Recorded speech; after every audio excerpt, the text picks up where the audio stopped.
Demikian pula yang tidak pakai cadar, jangan mengolok-olok yang bercadar.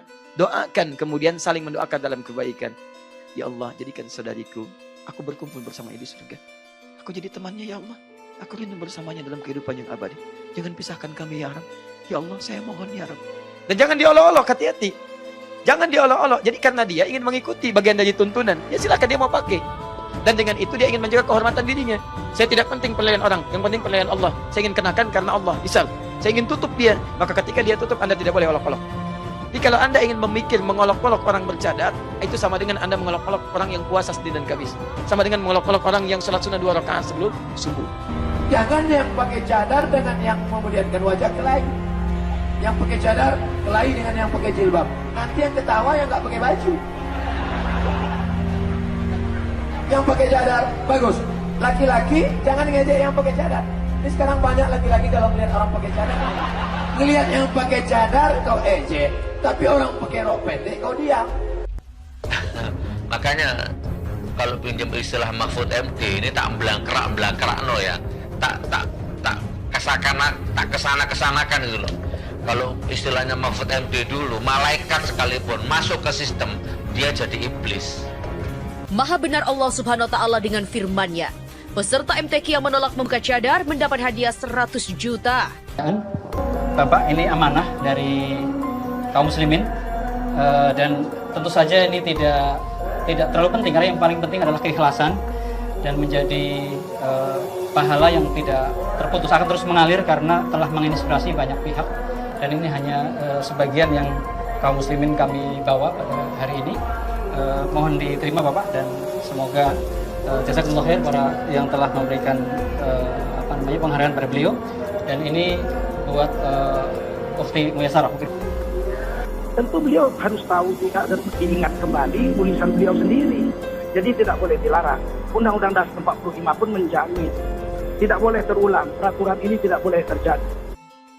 Maha benar Allah Subhanahu wa Ta'ala dengan firman-Nya. Peserta MTQ yang menolak membuka cadar mendapat hadiah 100 juta.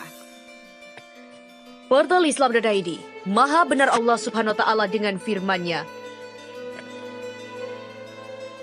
Wa may yattaqillaha yaj'al lahu makhraja wa yarzuqhu min haitsu la yahtasib. Yang artinya, dan barang siapa bertakwa kepada Allah, niscaya Dia akan membukakan jalan keluar baginya, dan Dia memberinya rezeki dari arah yang tidak disangka-sangkanya. Quran Surat At-Talaq 2-3. Seorang peserta MTQ ke-37 Sumatera Utara memilih didiskualifikasi gara-gara enggan melepas cadar saat tampil. Peserta dari kafilah Labuhan Batu Utara tersebut bernama Muyassarah. Videonya viral di sosial media dan jadi perbincangan luas, bahkan hingga ke mancanegara. Banyak sekali doa, pujian, dan terinspirasi atas keistiqomahannya. Bukan hanya itu, Muyassarah pun mendapat apresiasi berupa hadiah uang sebesar 100 juta yang diserahkan kepada hari kemarin. Di mana hal itu disiarkan langsung live Salam TV dan juga Saling Sahabat TV. Hadiah 100 juta ini diatasnamakan dari kaum muslimin dan diterima langsung oleh Muyassarah yang didampingi bapaknya. Muyassarah juga ternyata merupakan hafizah 30 juz Al-Quran. Dia pernah mengikuti MTQ dan juara harapan 1, juara 3. Dia menamatkan hafiz 30 juz itu di Islamic Center. Begitulah kata abang ipar Muyassarah Abdul Rahman. Di mana berikut ini adalah video penyerahan hadiah 100 juta kepada Muyassarah. Bikin status. Baik. Asy-Syadan Balali berkata, qala wa jami'u badanil hurrati 'arah illa wajhiha wa kaffaiha wa batiniha wa dhahirihi ma fil asah wa huwa al-mukhtar. Menurut pendapat kami, wajah dan telapak tangan serta punggung itu bukan aurat. Itu pendapat yang terpilih di mazhab Hanafi. Jadi kalaupun dia terbuka, misalnya wajahnya atau ini kemudian telapak tangan terbuka, itu tidak ada masalah dari mazhab Hanafi. Itu dipahami dan tidak ada ulama yang mencela, itu biasa, perbedaan pendapat. Ya, jadi kalau melihat perempuan pun tidak kemudian menggunakan cadar, nah itu jangan juga direndahkan. Jadi yang pakai cadar jangan merasa paling solihah, ahli surga. Maaf, ahli surga mau datang. Oh, masya Allah. Wajah Anda surga, lisan Anda di neraka. Persoalannya Anda tidak bisa memisahkan lisan dengan wajah. Itu persoalannya. Jadi kalau sudah pakai cadar, jangan merasa paling solehah juga. Jangan merasa paling surga. Demikian pula yang tidak pakai cadar, jangan mengolok-olok yang bercadar. Doakan, kemudian saling mendoakan dalam kebaikan. Ya Allah, jadikan saudariku, aku berkumpul bersama di surga. Aku jadi temannya ya Allah. Aku ingin bersamanya dalam kehidupan yang abadi. Jangan pisahkan kami ya Rabb. Ya Allah, saya mohon ya Rabb. Satu berdoa. Itu luar biasa. Dan yang sudah pakai jilbab pun, yang belum bercadar misalnya, doakan juga yang belum berjilbab. Jangan juga banyak dicela. Jangan banyak dicela. Ya Allah, jadikan dia perempuan yang paling baik ya Allah. Saya mohon ya Rabb, berikan kesempatan sebelum wafat supaya dia bisa berjilbab ya Allah. Saya mohon, saya bersamanya ya Allah dalam kehidupan dunia. Jangan pisahkan kami di akhirat. Jadikanlah ia perempuan yang kau sayangi juga ya Allah. Ya seperti saya ini ya Allah, yang sudah terasa baik dalam pandanganmu. Gak usah ikut bagian terakhir. Itu sombong namanya. Baik. Baik, dalam satu riwayat ada perbedaan pendapat kemudian di telapak tangan. Dalam satu riwayat juga telapak tangan luar, demikian juga ya bagian telapak tangan luar juga bagian belakangnya. Kemudian, nah ini, teruskan belum selesai. Dan menjadi wajib jika dikhawatirkan menimbulkan fitnah. Tadi yang saya sampaikan. Ya, jadi kalau merasa misalnya, ukur aja, ibu keluar aja bu ya. Begitu keluar misalnya nggak pakai cadar, tiba-tiba orang banyak perhatian. Melihat ibu gitu kan. Dan sebagainya, dilihat. Security melihatnya agak lama ke ibu gitu kan.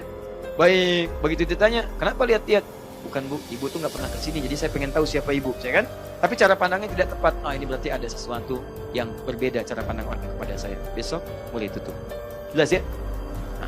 Taib. Qala masyayikhuna. Ibnu Najim berkata dari kalangan terpandang di Hanafiyah, berkata para masyayikh guru-guru kami, tumna'ul mar'atu syabatu min kashfi wajhiha bainar rijali fi zamanina lil fitnah. Jika ada perempuan-perempuan muda yang wajahnya sangat begitu menarik, maka syekh-syekh kami akan melarang tampak wajahnya di kalangan masyarakat. Tadi bukan karena terlampau cantik, tapi menyebabkan banyak orang gelisah dalam kehidupan. Ya karena itu, jika dalam mazhab Hanafi, sunnah hukumnya tidak mencapai wajib, tapi wajib jikalau itu menghadirkan kondisi-kondisi yang tertentu. Dalam mazhab Maliki, hampir sama dengan mazhab Hanafi. Jadi sunnah hukumnya, tapi wajib jika dikhawatirkan menimbulkan fitnah. Jadi sama hukum antara mazhab Hanafi dengan mazhab Maliki. Ya Imam Malik, Imam Darul Hijrah, imam yang sangat banyak memberikan kontribusi, lahir, tinggal, menetap sampai wafat di Madinah. Dan beliau memberikan fatwa, sunnah hukumnya bercadar dan wajib jika menimbulkan fitnah. Bahkan Al-Qurtubi berkata, qala Ibnu Khuwaiz min Dad, wa huwa min kibar ulama Malikiyah. Termasuk syekh dari kalangan Malikiyah yang sangat dihormati, sangat terpandang memberikan fatwa, innal mar'ata idza kanat jamilatan wa khifa min wajhiha wa kaffaiha al-fitnah fa 'alaiha satru dzalik. Jika seorang perempuan sangat cantik luar biasa, jamilah itu cantik, memiliki sifat jamalah. Jamalah artinya paras yang luar biasa, keindahan yang tampak.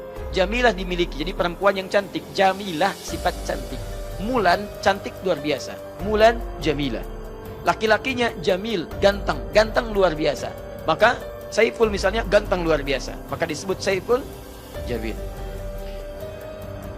Nah, kalau dikhawatirkan dengan penampakan itu terjadi banyak kekhawatiran, maka wajib hukumnya tutup. Fa'aliyah satu dzalik, termasuk bagian telapak tangan. Kalau dikhawatirkan tampak misalnya punggung terutama ya, misal kelihatan tapi jadi fitnah. Jadi kelihatan nih. Aduh, wajahnya bercadar, tangannya gimana ya? Bisa. Ada orang menelisik tutup. Nah, itu pendapat mazhab Malikiyah. Jadi wajib hukumnya jika menimbulkan fitnah, sama dengan Hanafiyah. Wa in kanat ajuzan aw muqbihatan jaza an tukshafa wajhuha wa kaffaiha, atau takshifa wajhaha wa kaffaiha. Tapi jika sudah berumur, sudah nampak ketidaktertarikan bagi siapapun yang lewat. Ya, Anda sudah berusia sepuh, 80 tahun, 90 tahun, kan? Tapi kan saya masih merasa cantik, Ustaz. Silakan aja. Silakan saja kalau itu, tidak ada masalah. Ya, baik. Tapi persoalannya di sini dikatakan muqbihatan. Muqbihatan itu kelihatan ya sudah tidak cantik lagi. Sudah mutlak kelihatan tidak cantiknya. Ya kan? Jaza an takshifa wajh. Yang seperti itu boleh kemudian silakan dibuka. Tidak pun menggunakan cadar, tidak ada masalah, silahkan dibuka karena ilat fitnahnya sudah hilang dalam kehidupan. Jadi saya cek lagi pendapat Hanafiyah hukum cadar apa? Sudah. Kalau dikhawatirkan ada fitnah hukumnya apa? Baik, sama dengan pendapat apa? Malikiyah. Kalau sudah yang demikian sepuh misalnya, boleh tidak pakai cadar? Boleh. Bahkan nanti kalau sudah demikian sepuh lagi, dan ada di keterangan An-Nur bahkan semakin ringan lagi. Ya, boleh hanya menggunakan misalnya bagian penutup kepalanya saja. Itu ada sebagian orang-orang tertentu yang memang sudah dipandang, oh ini kalaupun demikian orang sudah nggak akan banyak tertarik dengan keadaannya dan tidak dikhawatirkan menimbulkan fitnah lagi. Paham ya? Baik. Nanti teruskan dulu. Kemudian mazhab Syafi'i. Awas, hati-hati. Boleh naik levelnya nih. Pendapat mazhab Syafi'i, setiap perempuan yang hadir di depan ajnabi yang bukan mahramnya, orang-orang asing yang tidak terkelindan dengan hubungan kekerabatan yang mahram dengannya, maka hukumnya wajib mengenakan menutup seluruh tubuhnya.